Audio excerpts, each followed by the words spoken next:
What's going on, everybody? Welcome to Big Blue Breakdown.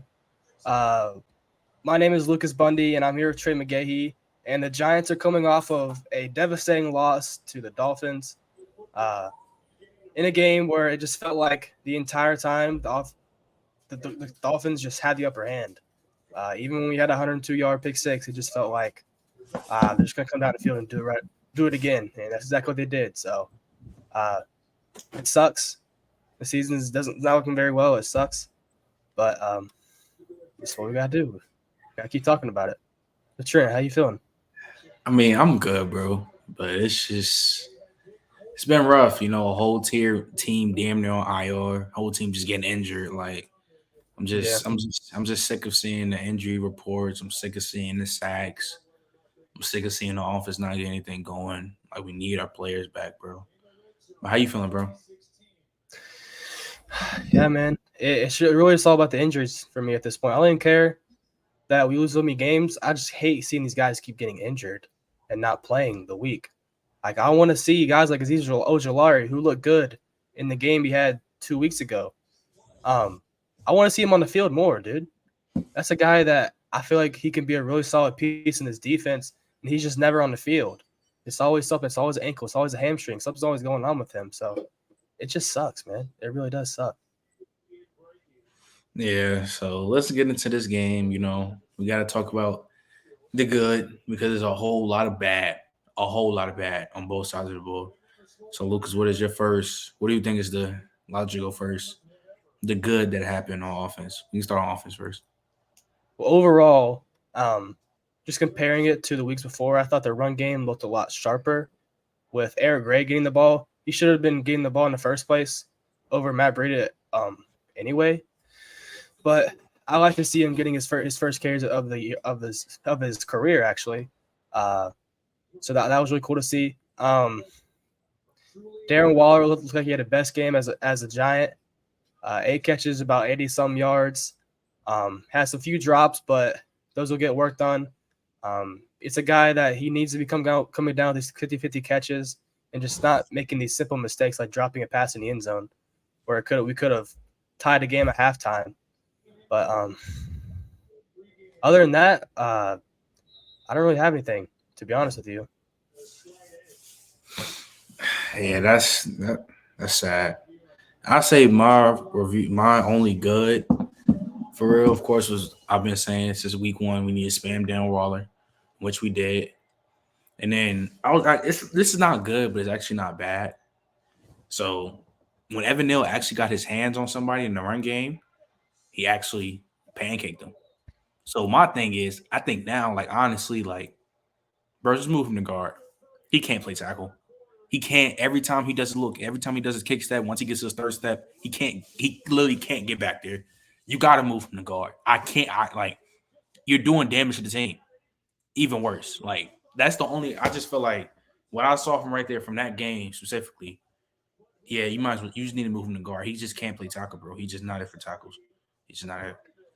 Yeah, he's just not going to be a good right tackle in this league. I think that's pretty established by now that he just doesn't have the footwork to be able to stand tall against these powerful edge rushers or even these small skinny edge rushers that will sink right by him and bend the edge. You can't block any of them. So it's just gonna have to do what they do with Eric Flowers. Just move him to guard. It is what it is, man. It sucks that you drafted a guard so early in the draft and you have to move him already, but it's just things you got to do, man. There's no reason to not try him at guard this year.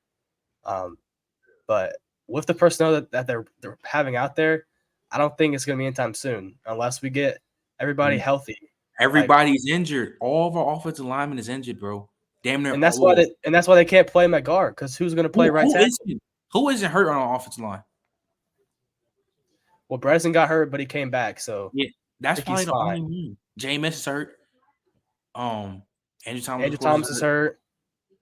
I don't even care about anybody else. So you can say whether they're starters or not. I don't want them on the team. Margowinski, McKeithen, Azudu. You know what? Let me talk about Azudu real quick because I will give him some credit. Not credit, but I'll give some slack because he is not a tackle. And we knew that coming into this, that he is a guard. And in a fully healthy O-line, he should be the one starting at guard next to Evan Neal. Well, Evan Neal playing a tackle, he should be in at guard or just switch it around. But he's not a tackle in this league, just like Evan Neal. So I'll give some slack for that. But everyone else, they just played like shit, honestly. And he had 3 penalties in this game. That really sucked too. And then I say the good part about our defense is that I'm glad our Kayvon played solid. Got some sacks, fumble recovery. I like the way Xavier McKinney played, but I'm not gonna lie. And another thing, I don't know, Wink, please stop taking Dexter Lawrence and Leonard Williams with the game for like the one play. Because literally almost every time that happens, explosive play happens. Literally the Dolphins game. Bro, Devon A-Chain had a 75-yard touchdown because they weren't on the field. Raheem Mostert had like a 20, 30, like kept having these explosive plays when not on the field. Please stop taking them off the field. And also, good and damn well, you are wrong for leaving Trey Hawkins one-on-one with Tyreek Hill with no safety help. Now, it looks like, I remember they said on TV, it looks like Xavier McKinney, he went down. He took the wrong route. He was supposed to help over the top. Still, you barely played Trey Hawkins versus the Seahawks. And now you got him going man-to-man with Tyreek Hill with no safety with the top? Not only did he not barely, but he didn't play a single snap against the Seahawks last week. Not a single one. Like, that is disgusting. You're going to tell me that you're going to have a guy who the week prior you not play him a single snap, that he's going to come out in the next game and play one-on-one coverage against the league's arguably the best receiver in the league in press man coverage with no safety help. That's what you're telling me? That you're going to have your 6th-round draft pick on an island against Tyreek Hill? What are you doing? Also, I disagree with you. Xavier McKinney did not look good in that game. I say he looked all right. And he is a little baby, dude. He is a little baby. He will not take credit for any of the bad plays that he had, and he's never taken accountability in his entire career with the Giants. What did he say? What was his press conference say? I don't know the exact quotes, but he just acting like a little baby about it, not taking any credit. He was just passing off to other things that weren't his fault. But you want your players to take accountability for things like that. You know what I mean? Like, those are things that you have to do. Those are the small things that you have to do to get contracts in this league, to get, praised on. And even when you messed up, it's like, oh, this guy, he owns up to mistakes. He learns from them. But if Xavier McKinney, we don't know that you're learning from your mistakes because you don't admit to them. You're not taking accountability. So how do we know that you're going to be a better player if you're not taking accountability for yourself? You know what I mean? Yeah, it was just a bad showing. I'm just not. That really irks my soul when I see Dexter Lawrence and Leonard Williams not out the game. That like really gets me so angry. Cause why? Why are we doing that? When did we start doing that? Like, why are we starting to do that now? Like, come on, bro. Because of the depth that they have at DT, they should be able to get them off the field. But that's not literally every time they off the field, a big play happens. We saw the Cardinals game. We saw with the Cowboys game. We saw with so many games, bro. Like, just at this point, you gotta stop. You gotta stop doing it, bro. So I also thought Cordell Flott had a very good game. He was like our best corner out there pretty easily, and that's really hard to say. That's really rough to say considering like we drafted Deontay Banks in the first round. We have Adoree Jackson, Trey Hawkins, and Cordell Flott will have the best player out there in the secondary. That really sucks, but I'm happy for him. Hopefully he can keep this play up so we can take Adoree Jackson out of the slot because he's terrible there. So it's just I like a corner group of Deontay Banks, Adoree, and Cordell Flott going forward, and then putting Trey Hawkins in with Deontay Banks, like taking them in and out. You know what I mean? Yeah, I do too. And then I'm just glad that this is our last game. Like this, because this front half of the schedule is crazy. We play almost all the almost. We have the Bills next week. What are you talking about? No, I'm saying prime time. That's why I'm saying I'm glad after this game. Like we have some games that there are games that we can win. Like Packers, Patriots, there are Commanders, there are games Yes. there are games that we can actually win.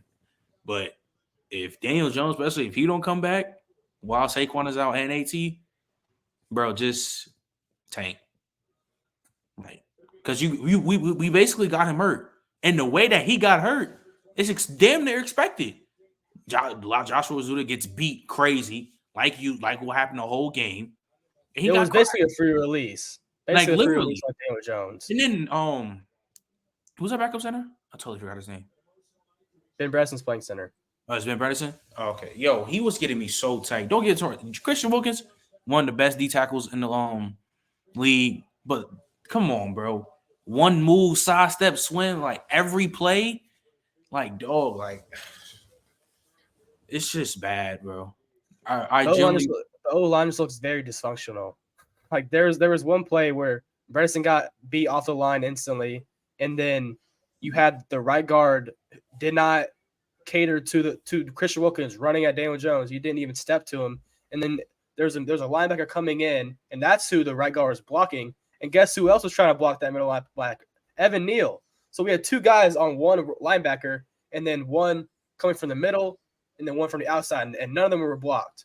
And then Azudu got beat. So there's three guys who have free range on Daniel Jones, and he just gets clobbered by three different players. Of course he was going to get hurt. He's getting hit every single play, it feels like.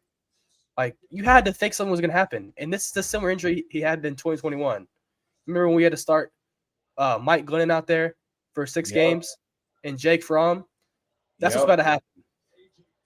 Because they can't protect their quarterback worth a shit. And it's not even his fault. Like, he can't even get to a full drop back. This was probably his best game all year, and he just kept getting pressured. Like, besides the one missed throw to Wandale that should have been the first down, I'm like, damn, what can you do? What literally can he do? Nothing. We can't every time we get some decent of a run play, it's a holding, it's back. We can't even get a play going on third down. False start. Like I don't know. Wandale got hurt. Slayton was getting hurt. Like, bro. Wandale's fine. Yeah, I'm saying he got hurt. That's fine. He came back. Yeah. Yeah, he's Gucci, but Jesus though, like I don't like this is just bad. It's almost like going to the playoffs last year set us back. Because this team isn't ready this team wasn't ready to be in the playoffs yet. And we made it last year, which was a blessing. So now it's just this situation is so tough. This is easily probably the worst situation in football. We have the worst team in football right now. Yeah. This is a historically bad offense that we have out there right now. And I feel bad for the defense. I really do. Because I don't even think they're that bad of a defense. Quite honestly, I think they're probably about average. But they just look so much worse because they're constantly on the field because this offense can't do anything at all. Like, that just sucks, man. That sucks. Like, I did not expect coming off of a year where you go 9-8 or 9-7-1, you win a playoff game, and then the next year we're winning like 4 games this year, something max. Yeah, you're gonna win probably 5, 6. I mean, you look like the worst offense since the 60s. This is the team that we're gonna be for how many more games? 12 more games. This is what we're gonna do. Play like shit on offense and then blame it on the defense and the O-line. Take some accountability, man. Bobby Johnson, please do something because you are murdering your quarterback. But what can he do? He's the reason that they are playing. It doesn't matter who you have back there; they're going to play like shit because he can't coach them up. But I'm saying, even all the coaching in the world, if you don't know assignments or you just can't block, you can't even blame it on the coach at this point. Because they're just getting beat. They're literally in 1-2 seconds getting destroyed. You can't coach that. What are you telling your offensive line when they come off the field after giving up 2 sacks in a row? What are you telling them? Are you telling them, oh yeah, you'll get them next time? Or are you on their ass?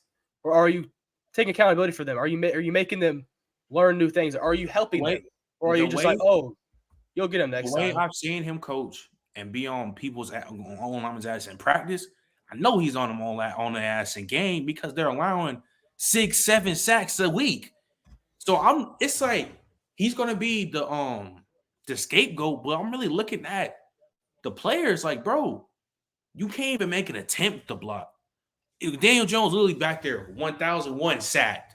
He can't even get 3. He can't even get a full drop back in. He's getting sacked. He's the fastest pressure quarterback in the league, under 2.2 seconds. That's terrible. The only quarterback who's ever been able to get the ball out faster than that is Tom Brady. And that's Tom Brady, bro. Like, so that's what I'm saying.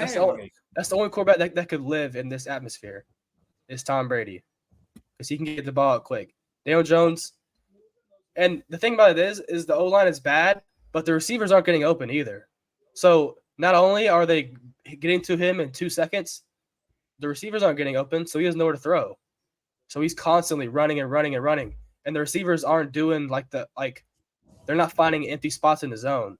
They're just being locked up with their guy or running to a spot where Daniel Jones isn't. So they're just not helping him out at all. And that really sucks. They're not playing complementary football at all. No one's helping each other. Yeah, bro. This shit just bad, bro. This shit's bad, bro. Because after this is terrible. I was not expecting the whole team to be hurt. I was not expecting this out of it again. Like, I'm sick of seeing injuries. I'm sick of seeing bad O-line play. Like, it's been bad. It's been years. It's been, like I said, on every single podcast, we'll be talking about the O-line the entire year. And we're probably talking about it for the next 10 years. It just feels like it's always going to be an issue. And it shouldn't be because they've done so much to try to improve it, and they just aren't good players. Someone's got to take accountability for this. It feels like they're just letting them play, and nobody's saying anything about it. Whenever you ask Brian Dable what's happening with the offensive line, he's not giving you answers. He's not telling you anything. Or when you ask anybody else, you ask Evan Neal, we're fucking flipping hot dogs and shit. You know what I mean? Like, you're not taking any accountability. Nobody is. And it's one thing to make a mistake and then take accountability for it, but they're not. They're making mistakes and not learning from it. And that's the worst way to play football. This feels like the 2021 New York Giants all over again. It does. It's exactly what it feels like. The 2017 Giants, where they come off the playoff win and they suck the next year. That's exactly what it feels like. It feels like 2017. Like, this is terrible, bro. I'm glad that Kayvon is getting some production. He's already matched his sack numbers from last year, which was 4 in 5 games. After coming off of 3 very ugly games, he's had 2 pretty good games. So I'm looking forward to him and his development. And the only thing I can really get excited about on this team right now is the D line. Like, that's the one thing I'm like, okay, these guys are playing well and they're doing some good things. But as soon as we get the ball back, it just feels like, oh, I don't want to watch this. I don't want to watch the offense. Bro, I just want to see what our offense looks like when we have, like, even though the first time we had it 1-0. I mean, that's like the first game, like 40-0, bro. Like, okay, that happened, but like, damn, like, I'm trying to see the full offense, bro. Like, it's just the injuries suck, bro, and I'm sick of seeing it, bro. People are calling for Brian Dable's job. I think that's ridiculous. That's stupid. That's stupid. I already said last year, if we didn't make any improvements from last year, because last year was an anomaly, because making the playoffs with one of the worst rosters in the league, that doesn't happen often at all. Yeah. So if we didn't make any changes in our offensive line would be like this, I don't know what y'all expect us to do. I just don't know what the plan is going forward. I don't know, because it looks like right now we're gonna have a top 3 pick. I don't even know what they're gonna do with that. Are they gonna reset and get rid of Daniel Jones and get a quarterback? Are they gonna draft a tackle and just move near guard and keep rocking with Daniel Jones? Like, there's so many options that they could do. It honestly really scares me because I don't want to do this shit again, man. I don't want another quarterback. I'm mad as hell. Here. I'm gonna be mad as hell if we reset. And we have to. I'm talking about like if we take a quarterback type shit. Because you be mad with Drake May at 3? Because here's my thing is, I really don't think Drake May will fix that O-line. Drake May's not fixing that. Okay, so let me put it to you like this. What if so O-line, let's say it looks like Andrew Thomas, Ben Bredesen, JMS, and then Neil at guard, and then they find a tackle in free agency. Find somebody solid in free agency. So the O-line looks okay, and then you draft Drake May. How do you feel then? Because they got the pieces. They got some pieces in the O-line. They really do. Well, obviously, Andrew Thomas is a superstar. JMS looks good. If you need a guard, which you're going to have to do this year, then he could look solid. Bredesen has proven he's an okay player. All you need is just that one more lineman to fill that need at right tackle. And they could draft that in the second or third round or even the first round, but they're going to have to address it. So, honestly, if they do that and then draft Drake May or another quarterback, I'm completely fine with that. I really am. So would you have them sit for 1 year with Daniel Jones and then trade Daniel Jones, get him out of here? I just don't know who's going to trade for him. That's the thing. Because he's not like Kyler Murray, where he showed that he can be a top 10 guy and he's still making a lot of money. He's making a lot of money and he's proven that he can be average. So the market for him is not looking good, especially with the draft that's coming out where there's so many quarterbacks. Who's really looking for Daniel Jones? You know what I mean? So, well, then I just kind of contradict myself because I do feel like if they keep Daniel Jones, they will have to play him for another year and then cut him in the offseason. So I guess they would keep him so he's at least going to play next year, regardless if they draft a quarterback or not, because there's not going to be a market for him to trade. And they have it out after 2 years, which is in another year. And that's probably when he's going to get cut. We just want to have to see, bro. And then what do you think was going to do with Saquon? Because, bro. I've talked about so many times, the reason that you don't sign Saquon is because of the injury history. Like, that's the one reason that you look towards to not signing him. And look what happens this year. He gets injured. I feel like people ignore it, though. But what are they supposed to think? When you got a guy who's gotten injured every single year he's played. Yeah, but I say he hasn't been healthy since. Has he not been? He hasn't been healthy since his rookie year. Nope, hasn't been. And that's a concern. Now, when Saquon's healthy, don't get it's a top 2 back. Don't get it twisted. He's a great player. When he's on the field, he's a great player. But the reason that these GMs are right about not signing running backs is because they get injured. And especially with Saquon, he's gotten injured every single year. Even last year, he was playing on an injury. Exactly. And you could notice that while you watch the games. And I don't even think, and don't get it twisted, I don't even think Daniel should have got paid that much. But I understand why they didn't sign Saquon, because the injury history is so OD. It would be different. He got hurt in 2020. Like he played 2018. He didn't get hurt 2019. 2020 is a freak injury. He tears ACL. And then the rest he's healthy. But when you getting hurt, what is year 6 for him? Year 5. When you've been hurt every 4, that's a concern, bro. Wait, he had a high ankle sprain in 2019, right? Yeah, he got hurt. He hurt. No. He had a high ankle sprain in 2021. Or did he hurt his ankle twice or 3 times? I think there was an injury in 2019. I forgot the injury in 2019. 2020, he tore his ACL.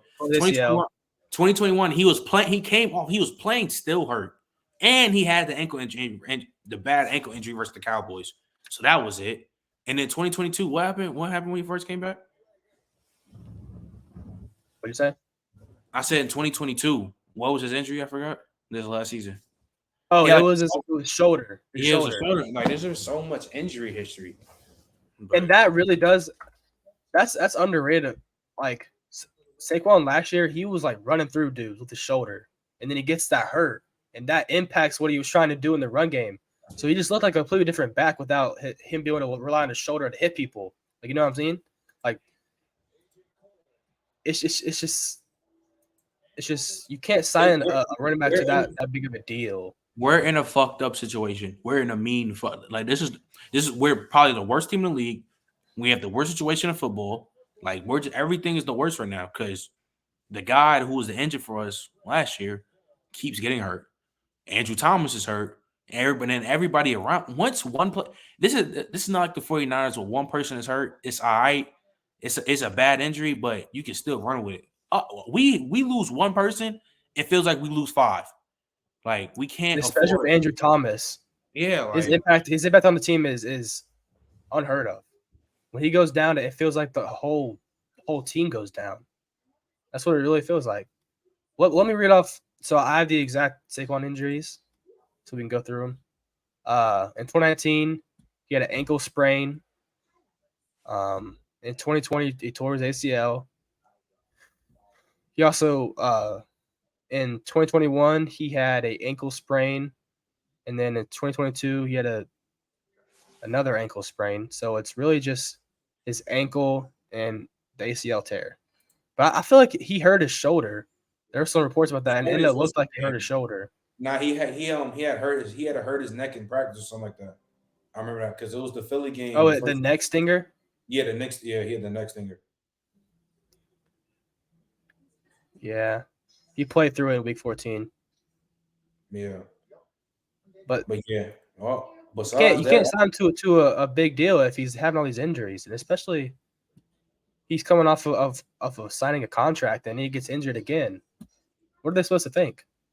That's just my point. That's it. I'll go for the recap of the game, though.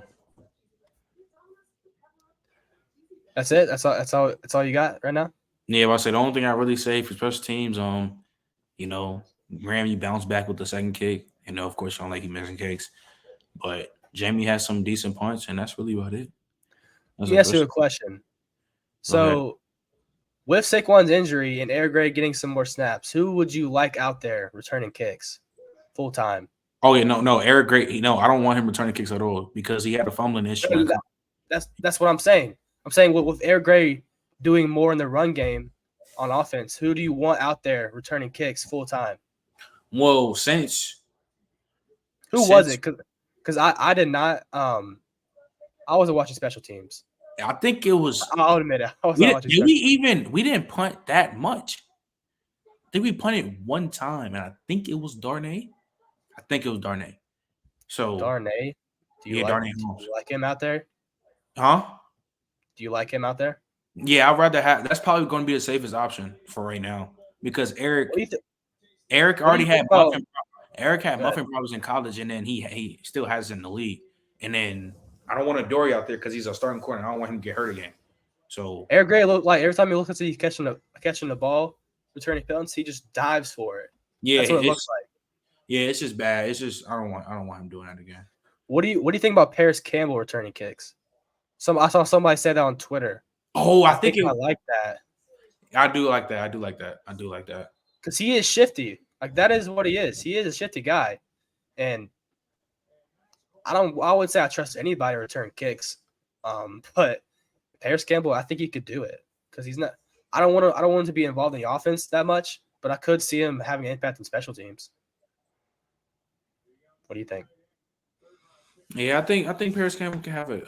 I like it though. We just need something, or we go sign somebody off. Like go sign somebody. We should have just kept Jamison Crowder and kept him as our punt returner. I was about to say. We just kept him. We should have kept him. We should have just kept him, but no, honestly, I hate to say this, but we should have cut Sterling Shepard and kept Jamison Crowder. We should have kept him because looking how Eric Gray wasn't good returning kicks, and Adore's not going to do it because that doesn't make any sense. Jamison Crowder is a good returner, and he showed in that Washington game against the Bears. He's a good returner. We should have just kept him, man. There's no reason not to. There's not a big drop off between him and Chef as a receiver, and he can return kicks. So that was my argument by Chef getting cut in the first place, and I think it still should have held true. He should have got signed. Yeah, it's just tough. I said, shut my dog. So it's just we're just in a tough situation, bro. Like everything that literally could go wrong went wrong. Every single possible way. The QB's hurt, the running backs hurt, the left tackles hurt, the whole offensive line of them hurt. The center they Like, just drafted is hurt. Like I'll say soon to they be just later got their shit. center. Like soon to be later shit. Dexter Lawrence, I don't know, bro. Like that's how I All right, look at all it. right. No, we're not doing that. I We're not know. doing Look, that. I'm a We're not not look. talking about injuries. Look, I'm just saying. Look, We're not doing that. Look. We not knock on wood, of course. But this is like, damn, like this is how the season's going, bro. Like, Also, we didn't mention this at all. I don't know if this is a thing that they're going to keep doing, but they were rotating corners. Like Adora come off of a set, and they would put on a Cordell, or Cordell come up to put on Darnay, and they'll put in Banks or Trey Hawkins. They kept rotating them.